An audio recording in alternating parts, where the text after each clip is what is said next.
Зорјана Херман и нејзината 12-годишна ќерка Евелина конкретно 2022 година дојдаа во Денвер во сојузната држава Колорадо од Ивано-Франковску крајна.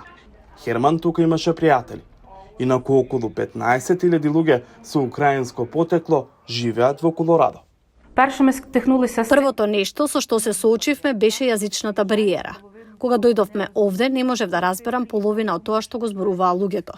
Мислев дека знам англиски, но излезе дека воопшто не знам. И пријавувањето на Евелина во училиште исто така било предизвик.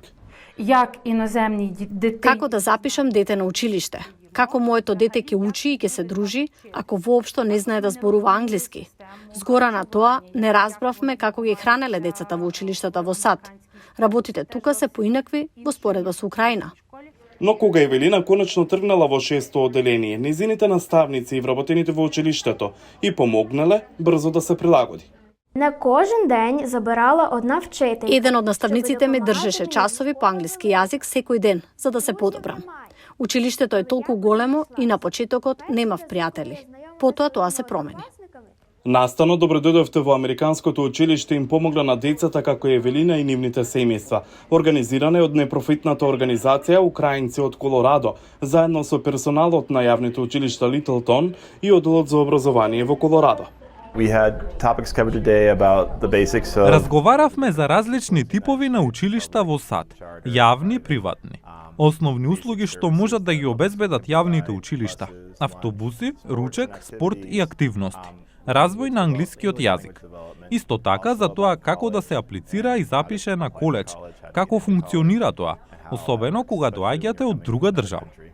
Многу работи Зорјана и Евелина Херман требаше да ги откријат сами. Што значи ако наставникот ви испрати електронска пошта? Што значи конференција за родители и наставници? Тие работи се различни. И така, кога разговараме, сакаме да им дадеме простор на украинските семејства да поставуваат прашања. Це взагалі супер інформація українською мовою. Беше корисно, а настанот беше на украински, па беше полесно да се разбере. Што може да прави детето во основно и средно училиште? Како може да се пријави и да се запише на коледж? Целиот систем е нов за нас, многу непознат. Но што е најважно, овие воведни настани се бесплатни. Се што треба да направите е да дојдете. Всім діткам, які приїжджають з На сите України. украински деца кои доаѓаат тука, сакам да им кажам да не се плашат да зборуваат англиски. Ке го научат и добро ќе им оди.